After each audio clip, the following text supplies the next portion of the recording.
Hello friends, Hindi की इस class में आप सभी का स्वागत है। ये हमारे हिंदी की सेकेंड क्लास है।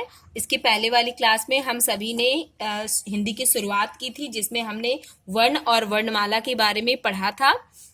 तो फ्रेंड्स, मैं आप लोगों से जानना चाहती हूँ कि आपको हमारी हिंदी की पहली वीडियो कैसी लगी, और अगर उसमें किसी भी तरीके की कोई गलती हुई हो दोस्तों, तो आप प्लीज़ इसके लिए मुझे माफ़ करें। और अगली क्लास से मैं अपना 100% देने की कोशिश करूँगी, और मैं चाहती हूँ कि आप अपना प्यार और सपोर्ट इसी तरीके से मेरे ऊपर बनाए रखें। और हम लोग आपके लिए बिल्कुल हैंड रिटेन नोट्स तैयार करते हैं। इसमें सारी बुक्स का कॉम्बो होता है, और हमारे टीचर्स के द्वारा जो हमें पढ़ाया गया था वो सब कुछ मिला करके बिल्कुल हम अपने खुद से अपना ये नोट्स तैयार करते हैं, ताकि हम आप लोगों को ज़्यादा से ज़्यादा कंटेंट दे सकें और आपके लिए एग्ज़ाम के लिए ये वैल्यूबल हो। सो फ्रेंड्स, आइए हम सब स्टार्ट करते हैं। तो हमने अपनी पहली क्लास में वर्ण और वर्णमाला के बारे में पढ़ा था, और हमने ये भी पढ़ा था कि वर्ण को 3 भागों में बांटा गया है। पहला उच्चारण स्थान के आधार पर, दूसरा तारत्व के आधार पर, और तीसरा संवेग के आधार पर। तो आज हम सब लोग सबसे पहले उच्चारण स्थान के आधार पर वर्णों का विभाजन जानते हैं। तो उच्चारण स्थान के आधार पर वर्णों को 2 भागों में बांटा गया है, पहला स्वर और दूसरा व्यंजन। तो पहले हम स्वर के बारे में पढ़ेंगे, देन हम व्यंजन के बारे में पढ़ेंगे। तो आइए हम सब जानते हैं कि स्वर क्या है। स्वर वे वर्ण जिनके उच्चारण के लिए किसी अन्य वर्ण की आवश्यकता नहीं होती है, वे स्वर कहलाते हैं। उदाहरण के लिए स्वर क्या क्या है, देखिए। छोटा आ, बड़ा आ, छोटी ई, बड़ी ई, ऊ, छोटा ऊ, बड़ा ऊ, ऋषि, ए ओ, अंग, आहा, ये सब स्वर हैं। इनकी संख्या कितनी है? इनकी संख्या 11 मानी गई है। ठीक है। तो स्वरों को कितने भागों में बांटा गया है? स्वरों को 3 भागों में बांटा गया है। उत्पत्ति या निर्माण के आधार पर, मात्रा के आधार पर, और जिह्वा के उच्चारण की स्थिति के आधार पर स्वरों को 3 भागों में बांटा गया है। आपसे पूछा जाए कि स्वर कौन है, तो आप आसानी से बता लेंगे कि वे वर्ण जिनका उच्चारण के लिए अन्य किसी वर्ण की सहायता नहीं लेनी पड़ती। और स्वरों की संख्या कितनी है? 11 है। स्वरों को कितने भागों में बांटा गया है? 3 भागों में। तो आइए हम सबसे पहले जानते हैं कि उत्पत्ति या निर्माण के आधार पर स्वर के कितने भेद हैं। तो स्वर के 3 भेद होते हैं, मूल स्वर, दीर्घ स्वर और संयुक्त स्वर। उत्पत्ति या निर्माण के आधार पर है ये। ठीक है।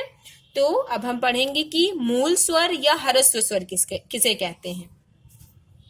जिनके उच्चारण में अन्य किसी वर्ण की सहायता नहीं लेनी पड़ती है, वह जिसके उच्चारण में सबसे कम समय लगता है, उसे हम मूल स्वर कहते हैं। जैसे कि छोटा आ, छोटी ई, छोटा ऊ, ऋषि। ये ऐसे वर्ण हैं इन स्वरों के लिए हमें किसी भी दूसरे स्वर की आवश्यकता नहीं होती। ये मूल है, क्योंकि इन्हीं से सारे स्वरों की उत्पत्ति हुई है। ठीक है। अब हम पढ़ते हैं दीर्घ स्वर। जिन स्वरों के उच्चारण में ह्रस्व स्वर से दुगना समय लगता है, उन्हें दीर्घ स्वर कहते हैं। जैसे दीर्घ स्वर देखते हैं, ये हम दीर्घ स्वर है बड़ा आ। जैसे छोटा आ और छोटा आ दोनों को मिलाएंगे तो क्या बन जाएगा? बड़ा आ बन जाएगा। उसी तरीके से हम छोटी ई, एक और छोटी, दोनों को मिलाएंगे तो क्या बनेगा? बड़ी ई। तो इसके समय में इससे दुगना समय लग रहा है, क्योंकि ये दीर्घ है। तो जितना समय हमें छोटा आ बोलने में लगता है, उससे दुगना का समय हमें बड़ा आ बोलने में लगता है। इसीलिए ये दीर्घ स्वर कहलाते हैं। ठीक है। और मूल स्वरों की संख्या कितनी होती है? 4 होती है। और दीर्घ स्वरों की संख्या कितनी होती है? 7 होती है। ठीक है। आप छोटे छोटे जो पॉइंट्स हम बीच में बताते हैं, आप उन्हें नोट करते रहा करिए, क्योंकि ये एग्जाम में इसी तरीके के प्रश्न पूछे जाते हैं। तो आइए हम जानते हैं कि संयुक्त स्वर क्या है। 2 अलग अलग स्वर मिलाकर जब एक नया स्वर बनता है, तो उसे हम क्या कहते हैं? संयुक्त स्वर कहते हैं। देखिए, जैसे पहले हमने देखा कि हमने छोटा आ मिलाया तो क्या बन गया? बड़ा आ बन गया। तो पहले हमने क्या किया? उसी आ में ही आ को मिला करके हमने बड़े आ का निर्माण किया। छोटी ई में छोटी ई मिला करके ही हमने बड़ी ई का निर्माण किया। तो ये तो मूल स्वर हो गए और दीर्घ स्वर। लेकिन संयुक्त स्वर में ऐसा नहीं होता। संयुक्त स्वर में अलग अलग नए अलग अलग स्वरों को मिलाकर एक नया स्वर बनाया जाता है। जैसे हम छोटा आ और बड़ी ई जब मिलाते हैं तो क्या बन जाता है? ए बन जाता है। ठीक है। छोटा आ और बड़ी ई मिलाते हैं तो ए बन जाता है। उसी तरीके से हम छोटा आ में छोटी ई मिलाते हैं तो ए बन जाता है। छोटा आ में हम ऊ मिलाते हैं तो ओ बन जाता है। फिर छोटा आ में हम बड़ा ऊ मिलाते हैं तो औ बन जाता है। ठीक है, तो अब आपसे पूछा जाए कि संयुक्त स्वर कितने होते हैं, तो आप कहेंगे कि संयुक्त स्वर की संख्या 4 होती है। ठीक है, अगर पूछा जाए कि मूल स्वरों की संख्या तो 4, दीर्घ स्वरों की संख्या तो 7 और संयुक्त स्वरों की संख्या तो 4। ठीक है, अब हम पढ़ते हैं मात्रा की दृष्टि से स्वरों के भेद। मात्रा की दृष्टि से स्वरों के कितने भेद होते हैं? मात्रा की दृष्टि से स्वर के 3 भेद होते हैं। ठीक है, ह्रस्व स्वर, दीर्घ स्वर और प्लुप्त स्वर। ठीक है, ये मात्रा की दृष्टि से है। पहले हमने पढ़ा था उत्पत्ति या निर्माण के आधार पर, अब ये मात्रा की दृष्टि से भी इसके 3 भेद होते हैं, क्योंकि ह्रस्व स्वर और दीर्घ स्वर तो हमने आगे ही पढ़ लिया है ये, इसीलिए अब हम केवल प्लुप्त स्वर के बारे में पढ़ेंगे। ठीक है, जिनके उच्चारण में ह्रस्व स्वर से 3 गुना समय ज्यादा लगता है उन्हें हम प्लुप्त स्वर कहते हैं। जैसे कुछ ये जो प्लुप्त स्वर हैं ये आज प्रयोग नहीं किए जाते हैं, ये पहले के समय में ज्यादा प्रयोग किए जाते थे, लेकिन प्लुप्त स्वर को बोलने में हमें ह्रस्व स्वर से 3 गुना समय लगता है। ठीक है, जैसे आप ओम का उच्चारण करते ओम, जैसे हम राम, राम तो एक कॉमन हो गया राम, लेकिन जब हम बोलते हैं राम तो इसमें क्या होता है कि इसमें हमारे मुख से खिंचाव होता है, तो इसीलिए इसमें जो है समय ज्यादा लगता है। तो और ये आजकल इसका प्रयोग भी नहीं होता है, लेकिन फिर भी आपको ये तो पता ही होना चाहिए कि प्लुप्त स्वर किसे कहते हैं। ठीक है, अब हम पढ़ते हैं स्वर के आगे के भेद। जिह्वा उच्चारण स्थिति के आधार पर स्वर के भेद। ठीक है, हमारी जो जीभ होती है, जब हम इसके आधार पर भी स्वरों का वर्गीकरण किया गया है। ठीक है, तो जिह्वा उच्चारण स्थिति के आधार पर स्वर के भेद। अग्र स्वर, मध्य स्वर और पश्च स्वर। जब हमारी जीभ जो होती इससे भी स्वरों का उच्चारण होता है। जब हमारी जीभ आगे की तरफ, जब हम जीभ का प्रयोग करते हैं तो जो स्वर निकलते हैं वो अलग है, जो हमारे मुख के मध्य भाग से जिनका प्रयोग होता है वो अलग है, जो हमारे मुख के पश्चिम मतलब पीछे के भाग से जिनका प्रयोग होता है वो अलग है। ठीक है, तो हमारे जिह्वा स्थिति उच्चारण की स्थिति के आधार पर अग्र स्वर वो हैं, देखिए कौन कौन से, ए ई, बड़ी ई। आप इसके लिए आपको किसी तरीके की रटने की जरूरत नहीं है, आप अपना स्वयं इसको प्रयोग करके देखें, आप इन्हें बोल करके देखें। जब आप इन्हें प्रैक्टिकली करके देखेंगे तो वो आपको आराम से समझ में आ जाएंगे। और जब अगर आपको एग्जाम में इससे रिलेटेड क्वेश्चन बोला गया तो आपको रटने की या दिमाग लगाने की जरूरत नहीं है, आप बस उसका प्रयोग करिए और तुरंत ही उसको जान जाएंगे। जैसे आप जब बोलेंगे ए तो आप देखिए कि हमारी जीभ किस तरफ आ रही, आगे की तरफ आ रही है।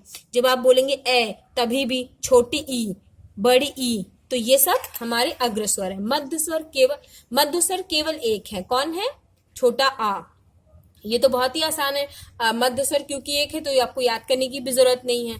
अब हम पढ़ेंगे पश्च स्वर, जिन्हें जिह्वा स्थिति के आधार पर पीछे से बोला जाता है। जैसे बड़ा आ, ओ, आओ, छोटा ऊ और बड़ा ऊ। तो ये है जिह्वा उच्चारण स्थिति के आधार पर स्वर के भेद।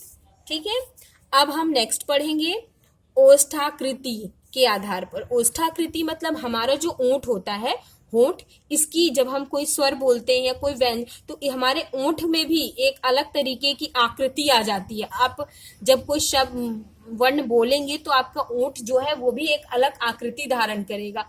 तो उसी आकृति के आधार पर, ओष्ठ आकृति के आधार पर भी स्वर को वर्गीकृत किया गया है।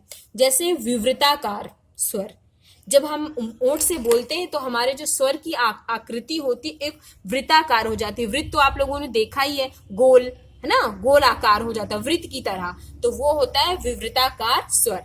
ठीक है, जिन स्वरों के उच्चारण में होंठ का आधार मतलब ओंठ का आधार जो है वो गोल हो, ठीक है, उन्हें विवृताकार स्वर कहते हैं। जैसे ऊ, आप ऊ बोल के देखिए, आपके ओंठ अपने आप प्रैक्टिकल करके देखिए, मेरे साथ आप सब भी बोलिए ऊ, तो देखिए कैसे आपके ओंठ की आकृति एकदम वृत्त की तरह बनी।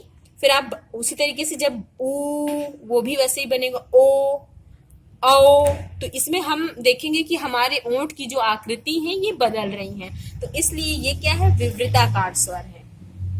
ठीक है, ये हमारा नोट, एक तरीके के नोट, ये नोट कर लेंगे कि जो री है, री की मात्रा, री एक ऐसा वर्ण है जिसका हिंदी वर्णमाला में दीर्घ रूप नहीं होता। आपने ये ऋषि देखा है, इसका प्रयोग किया जाता है। इसका प्रयोग ज्यादातर आप देखेंगे संस्कृत में किया, संस्कृत में इसके दीर्घ रूप भी है, लेकिन हिंदी में इसके दीर्घ रूप प्रयोग नहीं किया जाता है। जब भी आपको इस ऋषि का दीर्घ रूप नजर आए तो आप जान लीजिए कि वो हिंदी शब्द नहीं है।